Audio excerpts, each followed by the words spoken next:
ವಿಶ್ವದ ದೂರ ಆಗುತ್ತೆ ಮನಮುಲಕ್ಕೆ ನಿಂದ್ರದಾಗಲ್ಲ ನಡವಳಿಕೆ ಮಹಾನ್ ಧರ್ಮವನ್ನು ಕೊಟ್ಟಂತಹ ಅಪ್ಪ ಬಸವಣ್ಣನನ್ನ ಅವರ ದಾರಿಯಲ್ಲಿ ಸಂತ ಮಹಾನ್ ಧರ್ಮ ನಿಂದ್ರದಾಗಲ್ಲ ಕಾಲು ಹೊಡೆಯಕ್ಕೆ ನೆನಪು ಮಾಡಿಕೊಳ್ಳ ಶರಣೆ ಪುಟ್ಟಮ್ಮ ಮತ್ತು ಶರಣ ಬಸವರಾಜಪ್ಪ ಅಜ್ಜಂಪುರ ಶೆಟ್ಟರ್ ಸೇವಾ ಟ್ರಸ್ಟ್ ದಾವಣಗೆರೆ ಹಾಗೂ ಬಸವನೊಳಗ ದಾವಣಗೆರೆ ಇವರು ಪ್ರತಿ ವರ್ಷವೂ 2 ಕಮ್ಮಟಗಳನ್ನು ನಡೆಸ್ತಕ್ಕಂಥದ್ದು ತಮ್ಮ ಮುಂಗಡಿದೆ. ಕರ್ನಾಟಕದ ಎಲ್ಲ ಮೂಲೆಗಳಲ್ಲಿ 18 ಕಮ್ಮಟಗಳು ಈ ರೀತಿಯಾಗಿದ್ದಾವೆ. ಈ ಸಲ 19ನೇ ಕಮ್ಮಟ, ದಯವಿಟ್ಟು ಯಾರು ಗಲಾಟೆ ಮಾಡಬೇಡ್ರಿ.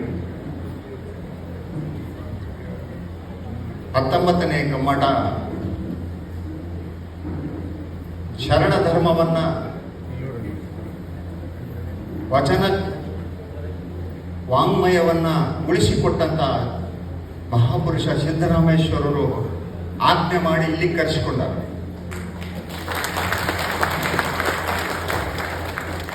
ಯಾಕಂತ ಹೇಳಿದ್ರೆ ಈ ಬಾಂಧವ್ಯ ಇದೆಯಲ್ಲ, ಕಲ್ಯಾಣದ ಶರಣರ ಬಾಂಧವ್ಯ ಮತ್ತು ಸಿದ್ದರಾಮರ ಬಾಂಧವ್ಯ ಸಣ್ಣ ಬಾಂಧವ್ಯ ಅಲ್ಲ. ಕಲ್ಯಾಣದ ಕ್ರಾಂತಿ ಆದಾಗ ಶರಣರೆಲ್ಲರೂ ಆ ಕಡೆ ಈ ಕಡೆ ಎಲ್ಲ ದಿಕ್ಕಪಾಲಾಗಿ ಚರಿಸ್ತಾ ಇರುವಾಗ ರಾಣಿ ಚಾಮರಾದೇವಿಯ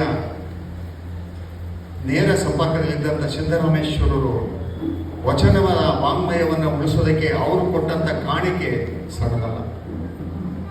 ಅದಕ್ಕಾಗಿ ಇವತ್ತು ಅಜ್ಜಂಪುರ ಶೆಟ್ಟರ್ ಸೇವಾ ಟ್ರಸ್ಟ್ ಹಾಗೂ ಕರ್ನಾಟಕದ ಎಲ್ಲ ಬಸವ ಜೀವಿಗಳು ಸೊಲ್ಲಾಪುರಕ್ಕೆ ಬಂದಿದ್ದಾರೆ.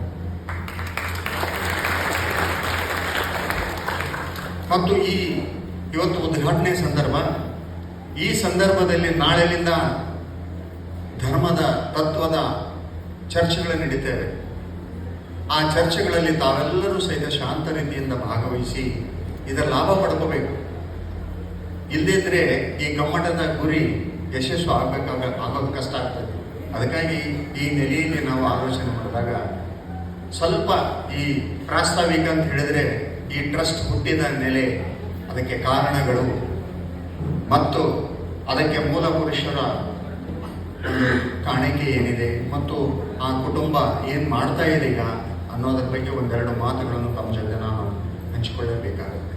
ಯಾಕಂತ ಹೇಳಿದ್ರೆ ಇದು ತಮಗೆ ಗೊತ್ತಿದ್ದಂಗೆ ಈಗಾಗಲೇ ಬಹಳಷ್ಟು ಜನ ಕಮ್ಮಟದಲ್ಲಿ ಭಾಗವಹಿಸಿದವರಿಗೆ ಗೊತ್ತಿದೆ, ಇತಿಹಾಸ ಇದೆ.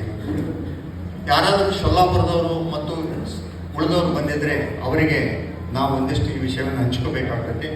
ಈ ಒಂದು ಉದ್ಘಾಟನಾ ಕಾರ್ಯಕ್ರಮಕ್ಕೆ ನಾನು ಪೂಜ್ಯರು ಬಂದು, ಅಕ್ಕಲಕೋಟೆ ಪೂಜ್ಯರು ಬಂದು ಉದ್ಘಾಟನೆ ಮಾಡಿದರು. ಬಹುಶಃ ಇವತ್ತು ಭಕ್ತರು ಮತ್ತು ಸ್ವಾಮೀಜಿಗಳು ಇಬ್ಬರು ಸೇರಿ ಬಸವಾದಿ ಶರಣರು ಕೊಟ್ಟಂತಹ ದೊಡ್ಡ ಧರ್ಮವನ್ನು ನಾವು ಇವತ್ತು ಉಳಿಸಬೇಕಾಗಿದೆ. ಈ ಧರ್ಮದ ನೆಲೆಯಲ್ಲಿ ಇದನ್ನು ಉಳಿಸೋದಕ್ಕೆ, ಯಾಕಂದ್ರೆ ಸಿದ್ಮಲ್ಲಣ್ಣ ನೆನಪಾದ ಕೂಡಲೇ ನನಗೆ ಇವೆಲ್ಲವೂ ನೆನಪಾಗ್ತವೆ.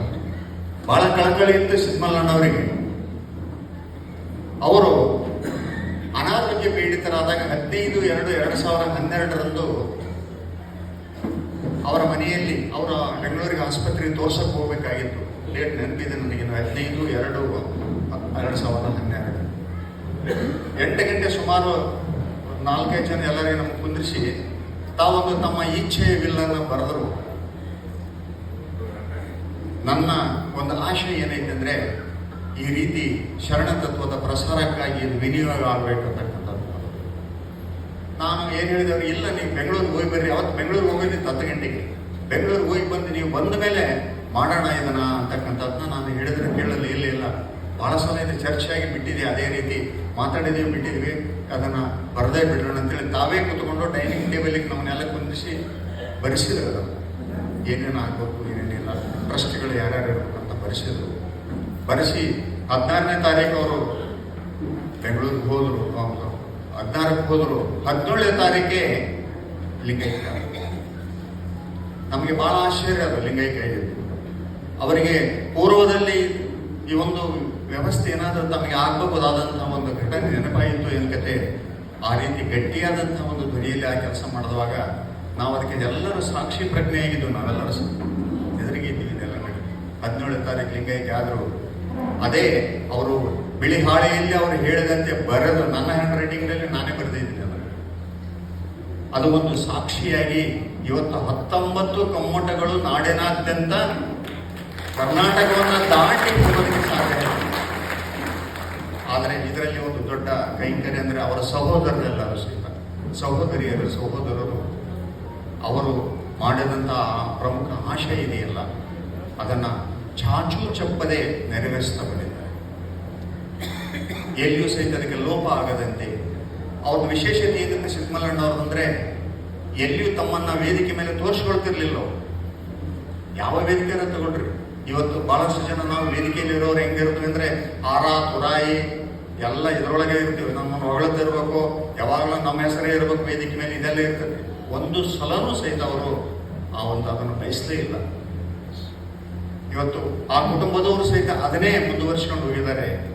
ಬಹುಶಃ ಸಾವಿರಾರು ಕೋಟಿ ಆಸ್ತಿ ಹೊಂದಿದಂತ ಯಾವ ಮಠಗಳು ಸಹಿತ ಈ ಕೆಲಸ ಮಾಡ್ತಾ ಇಲ್ಲ ಅಂತ ನನಗೆ ಅನಿಸ್ತಾ ಇದೆ.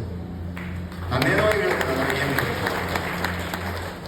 ಒಂದು 4-5 ಲಕ್ಷ ಖರ್ಚು ಮಾಡಿ ವರ್ಷಕ್ಕೆ 2 ಕಮ್ಮಟಗಳನ್ನ ಮಾಡೋದಂದ್ರೆ ಸುಮ್ಮನೆ ಸಾಮಾನ್ಯ ಕೆಲಸ ಅಲ್ಲ. ದುಡ್ಡು ಖರ್ಚು ಮಾಡ್ಬೋದು, ದೊಡ್ಡದಲ್ಲ.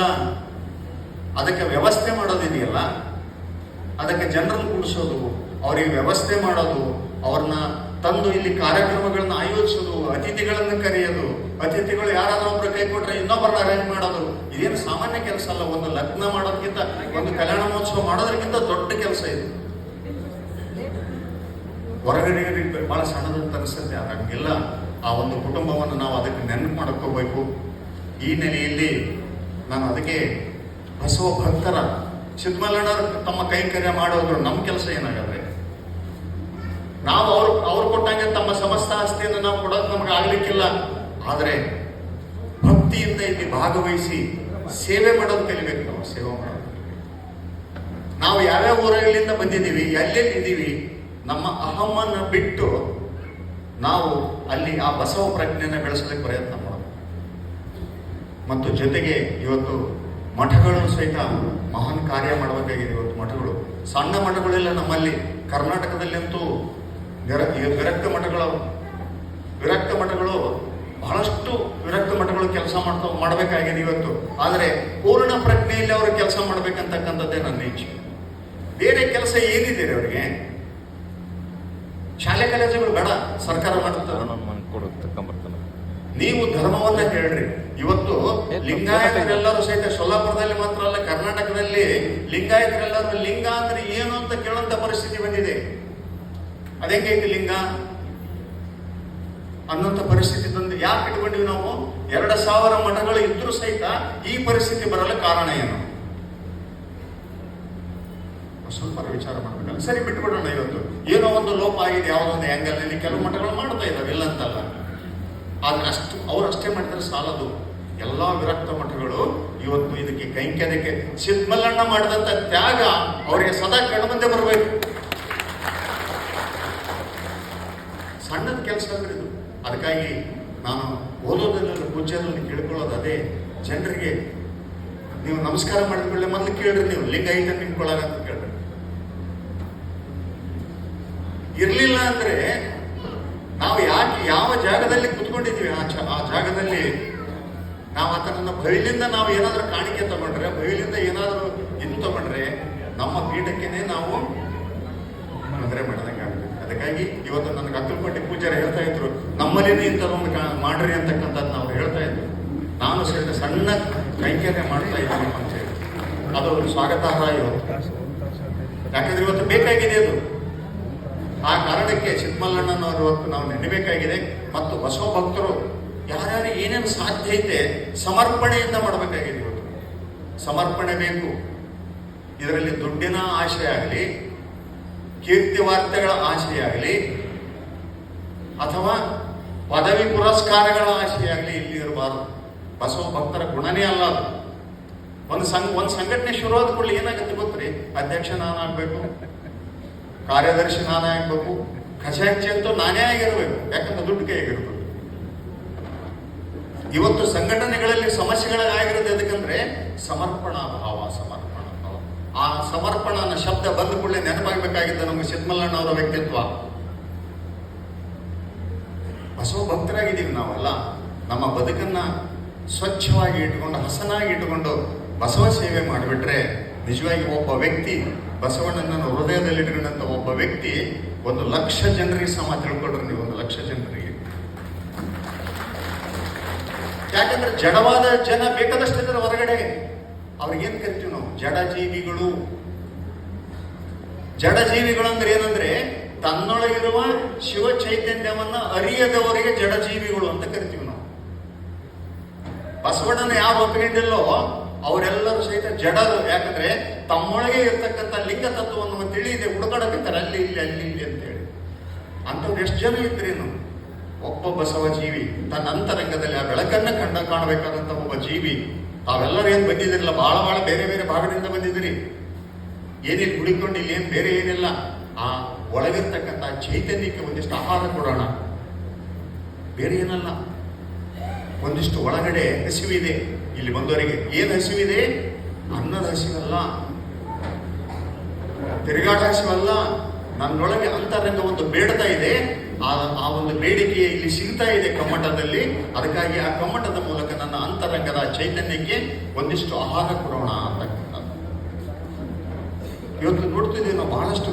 ಚಾಮರಾಜನಗರದಿಂದ ಹಿಡಿದು, ಹಾಸನದಿಂದ ಹಿಡಿದು, ಮೈಸೂರಿಂದ ಹಿಡಿದು, ಇನ್ನು ನಾಳೆ ಬಹಳ ಜನ ಬರ್ತಾರೆ. ರಾಯಚೂರಿಂದ ಹಿಡಿದು, ಬೆಳಗಾವಿಯಿಂದ ಹಿಡಿದು ಎಲ್ಲ ಕಡೆಯಿಂದ ತಾವೆಲ್ಲ ಭಕ್ತರು ಬಂದಿದ್ದೀರಿ. ನಾವೆಲ್ಲರೂ ಬಸವ ಭಕ್ತರು. ಇಲ್ಲಿ ಯಾರು ದೊಡ್ಡವರು ಸಣ್ಣವರು ಅನ್ನತಕ್ಕಂಥದ್ದು ಇಲ್ಲಿಲ್ಲ. ಈ ವಿಶೇಷ ಕಮ್ಮಟದ ವಿಶೇಷ ಏನಂತಂದ್ರೆ ಇಲ್ಲಿ ಯಾರು ದೊಡ್ಡವರು ಸಣ್ಣವರು, ವೇದಿಕೆ ಮೇಗಿದ್ದವರು ದೊಡ್ಡವರು, ನಾವು ಸಣ್ಣವರು ಅನ್ನೋ ಭೇದ ಇಲ್ಲಿ ಇರುವುದಿಲ್ಲ.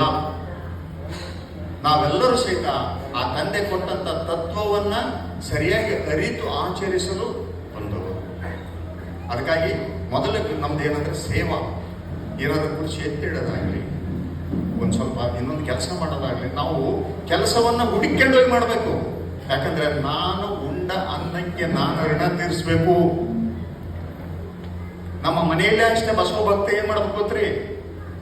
ಊಟ ಮಾಡಿ ತಟ್ಟೆನ ಅಲ್ಲಿಟ್ಟು ಹೋಗೋದಲ್ಲ, ಹೆಣ್ಮಕ್ಳು ತೊಳಿತಾರಂತ. ಅದು ಮಾಡಂಗಿಲ್ಲ ಬಸವ ಭಕ್ತರು. ಹಂಗೇನ ಯಾರಾದ್ರೂ ಮಾಡ್ತಿದ್ರೆ ಬಸವ ಭಕ್ತರು ಅಲ್ಲ ಅವರು. ನಿಮ್ಮ ಕೆಲಸ ನೀವೇ ಮಾಡ್ಕೋಬೇಕು. ನಿಮ್ ಕೆಲಸ ನೀವೇ ಮಾಡಿಕೊಂಡು ನಿಮ್ಮನ್ನ ನೀವು, ಯಾಕಂದ್ರೆ ಮತ್ತೆ ಒಂದು ಇನ್ನೊಬ್ಬರ ಮೇಲೆ ಭಾರ ಆಗಿ ಅವ್ರಿಗೆ ಮತ್ತೆ ಸೇವೆ ಮಾಡಕ್ಕೆ ಯಾವಾಗ ಬರ್ತಾರೆ ನೀವು? ಇಲ್ಲಲ್ಲ. ಆ ಕಾರಣಕ್ಕೆ ಇಲ್ಲೆಲ್ಲ ಸಹಿತ ಸೇವಾ ಮನೋಭಾವದಿಂದ ಮಾಡ್ರಿ.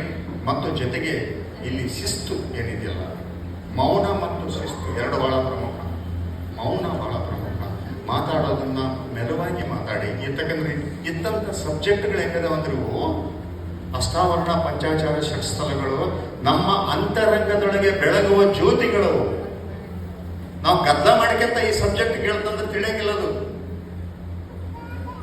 ನಾವು ಒಳಗಡೆ ಮೌನಿ ಅಂದರೆ ಶಾಂತಿಯಿಂದ ಇದ್ರೆ ಮಾತ್ರ ಸಬ್ಜೆಕ್ಟ್ ಇಲ್ಲೇನು ಹೇಳ್ತಾರೆ ಅದು ತಿಳಿತೈತಿ, ಇಲ್ಲದ್ರೆ ತಿಳಿಯೋದಿಲ್ಲ. ಈ ನೆಲೆಯಲ್ಲಿ ಆ ಮಹಾ ಪುಣ್ಯಪುರುಷನ ಈ ಒಂದು ಕೈಂಕರ್ಯವನ್ನ 19 ಸಹಿತ ಯಶಸ್ವಿ ಕಮ್ಮಟಗಳೇ. ಒಂದು ತಲ್ಲಿ ಸಹಿತ ನಮಗೆ ಲೋಪ ಆಗಿದೆ ಅಂತ ನಾವು ಎಲ್ಲೂ ಸಹಿತ ಆಗೇ ಇಲ್ಲ ಇಲ್ಲಿ ತನಕ. ಅದಕ್ಕಾಗಿ ನಾವು ನೀವೆಲ್ಲ ನಮ್ಮೊಂದು ಪ್ರಮುಖವಾದಂಥ ಇದೆ, ಮಣಿಕ ಇದೆ, ಶಾಂತಿಯಿಂದ ಕೂತ್ಕೊಳ್ಳೋಣ ಮತ್ತು ಸೌಮ್ಯವಾಗಿರೋ. ಮತ್ತೆ ಇನ್ನೊಬ್ಬರು ನನಗೊಬ್ಬರು ಬಂದು ಹೇಳ್ತಾ ಇದ್ರು, ಪ್ರತಿ ತಾಲೂಕಿನಲ್ಲಿ ಪ್ರತಿ ಜಿಲ್ಲೆಯಲ್ಲಿ ಸಹಿತ ಬಸವ ಮಂಟಪಗಳಾಗಬೇಕು.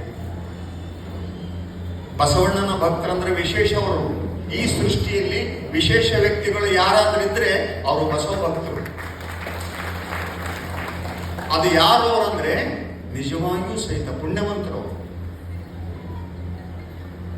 ಅದಕ್ಕೆ ಅಂಬಿಗರ ಚೌಡಯ್ಯನವರು ಹೇಳ್ತಾರೆ, ತನ್ನ ಮರೆತು ದೇವರ ಕಂಡಿಹೆಂಬ ಕಾರಣ ಹರಿಹರ ಬ್ರಹ್ಮ ದೇವಾನು ದೇವತೆಗಳೆಲ್ಲ ತಲೆ ಕೆಳಗಾಗಿ ಹೋದರು. ಯಾರು ಹೇಳ್ತಾರೆ? ಹರಿಹರ ಬ್ರಹ್ಮ ದೇವತೆಗಳು ತನ್ನ ಮರೆದು ದೇವರ ಕಂಡಿಹೆನೆಂಬ ಕಾರಣಕ್ಕೆ. ಅದರ ಬಸವಭಕ್ತರೆಂದರೆ ದೇವರ ಮರೆದು ತನ್ನ ಕಂಡಿಹೆನೆಂಬ ಅರಿವು ಅಖಂಡ ಅರಿವು ನೋಡ ಅಂಬಿಗರ ಚೌಡಯ್ಯ. ನಮ್ಮನ್ನ ನಾವು ಉಳ್ಕೊಳ್ಳೋರು, ನಾವು ಒಳಗಡೆ ನಮ್ಮನ್ನ ಉಳ್ಕೊಳ್ಳೋರು ನಾವು ಬಸವ ಭಕ್ತರು. ವ್ಯತ್ಯಾಸ ಗೊತ್ತಾಯ್ತಲ್ಲ? ವ್ಯತ್ಯಾಸ ಗೊತ್ತಾಯ್ತು. ದೇವರನ್ನು ಹುಡುಕೋರಲ್ಲ, ನನ್ನನ್ನು ನಾನು ಹುಡುಕೊಳ್ಳೋರು ನಾವು. ಈ ಕಾರಣಕ್ಕೆ ನಾವು ಶ್ರೇಷ್ಠರು ನೆನಪಿಟ್ಕೋಬೇಕು. ಹರಿಹರ ಬ್ರಹ್ಮ ಅಂತಕ್ಕಂಥದ್ದು ಯಾರು ಮೂವರನ್ನ ತ್ರಿಮೂರ್ತಿಗಳನ್ನ ಈ ಮನುಕುಲ ಪೂಜೆ ಮಾಡ್ತಿತ್ತು, ಅವರೆಲ್ಲರಿಗಿಂತ ಶ್ರೇಷ್ಠರು ಲಿಂಗಾಯತರು. ಅದಕ್ಕೆ ಏನು ಹೇಳ್ಕೊಳ್ಳೋದು ಮುಜುಗರ ಬೇಡ, ಸಾಧನೆ ಸ್ವಲ್ಪ ಕಡಿಮೆ ಇರ್ಬೋದು, ಹೆಚ್ಚಿರ್ಬೋದು. ಅದಕ್ಕಾಗಿ ಎಲ್ಲಿ ಹೋದರೂ ಸಹಿತ ಸಮರ್ಪಣಾ ಭಾವದಿಂದ ಬದುಕು ನಡೆಸಿದ್ರೆ ಖಂಡಿತವಾಗಿ ಸಹಿತ ಆ ಸೃಷ್ಟಿಕರ್ತ ನಮ್ಮನ್ನು ಕೈ ಬಿಡೋದಿಲ್ಲ. ನಾವು ನೀವೆಲ್ಲ ವೇದಿಕೆ ಮೇಲೆ ಇದ್ದವರು ಹಿರಿಯರು ಇದ್ರ ಬಗ್ಗೆ ಇನ್ನೂ ಹೆಚ್ಚು ಮಾತಾಡ್ತಾರೆ. ಆ ಕಾರಣಕ್ಕೆ ಆ ಬಸವ ತಂದೆಯ ಕಾರುಣ್ಯಕ್ಕೆ ನಾವೆಲ್ಲರೂ ಸಹಿತ ಭಾಜನರಾಗೋಣ, ಸದಾ ಸೇವೆ ಮಾಡ್ತಾ ನಮ್ಮ ಬದುಕನ್ನು ಸವಿಸೋಣ ಅಂತಕ್ಕಂಥ ಒಂದೆರಡು ನುಡಿಗಳನ್ನು ತಮ್ಮ ಜೊತೆ ಹಂಚಿಕೊಂಡು ನಾನು ಮಾತು ಮುಗಿಸ್ತೇನೆ. ಮತ್ತು ಜೊತೆ ಇನ್ನೊಂದು ಎಷ್ಟು ಕಮ್ಮಟ ಆದವು ಅಂದ್ರೆ ಒಂದು ಸ್ವಲ್ಪ ಹೇಳ್ಬಿಡ್ತೀನಿ ನಾನು. ಈ ಕಮ್ಮಟ ಲಿಸ್ಟ್ ಇದೆ. 2 ಕಮ್ಮಟಗಳು ದಾವಣಗೆರೆಗಾದ ಪ್ರಾರಂಭದಲ್ಲಿ, ಮಸ್ಕಿ ಆಯಿತು, ಬೆಂಗಳೂರು ಆಯಿತು, ಕೊಪ್ಪಳ ಆಯಿತು, ಸಂಗಮ ಮೈಸೂರು ಹತ್ರ ಸಂಗಮ ಆಯಿತು, ಲಿಂಗಸ್ಕೂರು ಆಯಿತು, ಹೊಸಪೇಟೆ, ರಾಣೆಬೆನ್ನೂರು, ಕಲಬುರಗಿ, ಬೈಲಹೊಂಗಲ, ಬೆಳಗಾಂ, ಹುಬ್ಬಳ್ಳಿ, ಗದಗ, ಇಳಕಲ್, ತಾಳೆಕೋಟೆ, ಸಿರುಗುಪ್ಪ, 18ನೇದು ಹಾವೇರಿ, 19ನೇದು ಸೊಲ್ಲಾಪುರ. ನಮ್ಮೂರಾಗ ಒಂದು ಲಗ್ನ ಮಾಡಬೇಕಾದ್ರೆ ಕಷ್ಟ ಆಗಿರ್ತೈತೆ. ಇನ್ನೊಂದು ಊರಿಗೆ ಹೋಗಿ ಇವಷ್ಟನ್ನು ಸ್ವಚ್ಛ ಮಾಡಿ ಮಾಡೋದೈತಲ್ಲ, ಸುಲಭದ ಕೆಲಸ ಅಲ್ಲ. ಅದಕ್ಕಾಗಿ ಸೊಲ್ಲಾಪುರದ ಭಕ್ತರ ಒಂದು ಸಹಕಾರ ಏನಿದೆಯಲ್ಲ, ಬಸವಣ್ಣನೇ ಅವರೊಳಗೆ ಒಕ್ಕೊಂಡ್ಬಿಡ್ತಾನೆ. ನಾವಿಲ್ಲಿ ಬಂದು ಹೋಗಿದ್ವಿ, ಆಗಲೇ ಒಂದ್ಸಲ ನೋಡೋಕೆ ಬಂದಿದ್ವಿ. ಅವರ ಎಲ್ಲರೂ ಇದ್ರು, ಜಾಗತಿಕ ಲಿಂಗಾಯತ ಮಹಾಸಭಾದರು, ಬಸವ ಕೇಂದ್ರದವರು ಎಲ್ಲರೂ ಬಂದಿದ್ರು. ಈ ಸಹಕಾರ ಇದೆಯಲ್ಲ, ಅವರು ಬಸವ ಪ್ರೇರಣೆಯಿಂದ ಮಾಡಿದಂಥ ಕೆಲಸ ಇದ್ದು ಇವತ್ತು ನಾವು ನೀವೆಲ್ಲ ಸೇರಿ ಅವರ ಶ್ರಮಕ್ಕೆ ಸಾರ್ಥಕತೆಯನ್ನು ಮಾಡೋಣ ಅಂತಕ್ಕಂಥ ಒಂದೆರಡು ನುಡಿಗಳನ್ನು ಹೇಳಿ ನಾನು ಮಾತು ಮುಗಿಸ್ತೇನೆ. ಶರಣ.